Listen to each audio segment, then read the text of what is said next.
we'll move on from the rest of the league and we will talk about our Toronto Raptors really quickly. The biggest signing they made was today.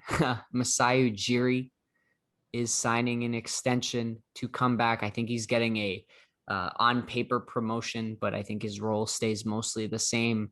Happy to have Masai here. Can't believe it's been now what 8 years with Masai, 8 years with Masai, I think.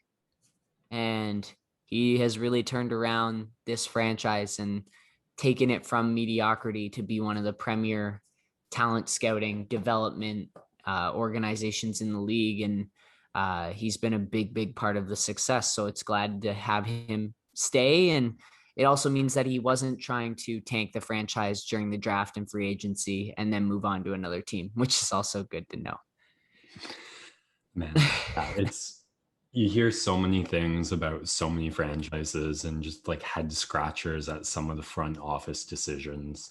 And it's so nice to have confidence in ours to, even when there's a move or a lack of a move you don't quite understand, to have faith that it's being done in the name of some bigger picture and that it's all going to work out. And yeah, haven't really, despite the way the last season has gone, I'm just looking forward to what comes next for this franchise. And what comes next, I think, well, again, I was overly optimistic last year. I was positive about the Bain signing, which turned out to be one of the worst in Raptors history. So again, take this with a grain of salt, but I am optimistic once again about this season. I wrote that article on our website about the things to look forward as a Raptors fan. It's a little bit dated now, but still applies. A starting lineup of Fred VanVleet, Gary Trent, OG Anunoby, Pascal Siakam, and now Kem Birch coming back on his signing, I think is really solid, especially defensively. A lot of defensive versatility there. And then offensively, there should be enough there to at least hang in there with opposing team starting lineups. And then the part that I love about this team is we're going to have a bench mob again.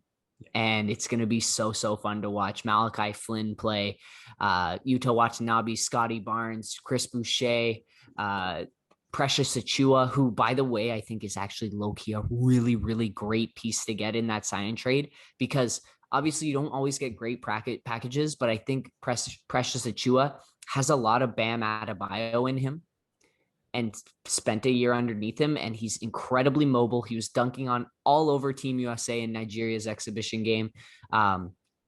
He's a plus defender and can guard 1 through 5 as an undersized 5. And I think him and Boucher actually would be a great kind of thunder and lightning combo in the front court coming off the bench.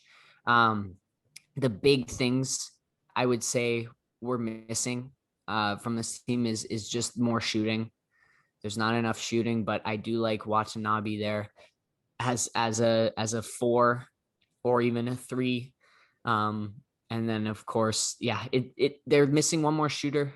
They picked up Ishmael Wainwright on a 2-year deal today to play with their summer league.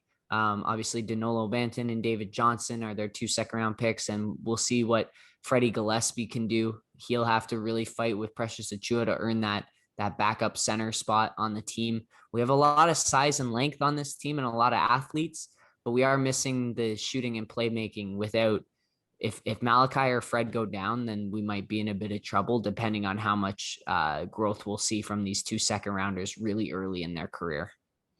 Yeah, also unclear on the future of Goran Dragic.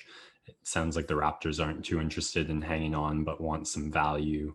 The Dallas, the preferable spot to make that happen, but the Mavericks not too interested in taking him. I'd still feel like this team could do with a proper traditional 5 more than anything else. Yeah. I'd like a solid 7-footer who's going to give rim protection and just be there offensively to clean up some offensive boards and bring that more than anything else. So if Dragic could be flipped for something like that, best case. What I would see the move there is Luka's going to want Goran Dragic. So in the end, the Mavericks might make the move, and the package that was theoreticized. What is that word? Why am I screwing this up? Theorized? Theorized. There we go. Got it. It sounds a bit Would be wrong. Jalen Brunson and Dwight Powell. And again, Dwight Powell's not necessarily a traditional starting five, but he's a little bit bigger and a little bit more athletic and could probably hang in there. And then Jalen Brunson, I would love as another ball handler coming off the bench.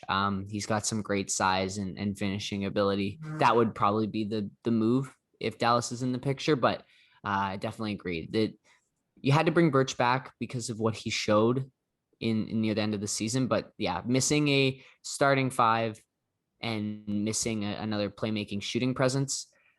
I think their best lineup this season will eventually be Fred, Gary Trent, OG, Siakam, Barnes. And that will be an electric front court of guys who all are basically the same size and defensively really special. You'll give up some reboundings, but it's a lineup that like can just hang in there and not let any paint penetration happen, which can really stifle teams' offenses. I know. I think we flip Fred and Trent Jr. for two more, like 6'7" wings who play positionless basketball. Ben Simmons. Yeah, he was coming to mind. Well, the trade that everyone had today was De'Aaron Fox straight up for Pascal, but I don't think either team does that. Would be a fun spot in theory. Like you make a good point about the like starting point guard is a big need because Fred has never really been a starting point guard or your traditional get everyone in their spots. That's why he did so well besides Kyle, because he is a little bit more of a score first guy. So I wish we had a little bit more playmaking out there on the floor, and the offense there's going to be some struggle ball this year, but the defensive backbone of this team is enough to have it in the conversation for a playoff spot. And that's what I'm looking forward to because I love the Raptors teams that play defense. Yeah. Then what's I know we're very short on time here. What's the deal with Dragic? Like, is there any potential we just hang on to him and let him fill that need? Yeah, of course. He could totally be the guy. I think like we have a guy on our roster who checks off what you're saying. So yeah. No, you're totally right. And that could end up being just the easy solution right in front of you. I just don't know if management wants him taking away time from all of these younger guys. Yeah. That's it. Flynn's development, another thing I'm really interested in this season. Of course, Scotty Barnes as well. Yeah. We'll definitely see some Malachi Fred lineups at some point in order to balance out the playmaking duties a little bit more. Man, if we could get a big five, you run like a Malachi, OG, Pascal, Boucher, and then that five, and the defense would just be Yes. Very nice.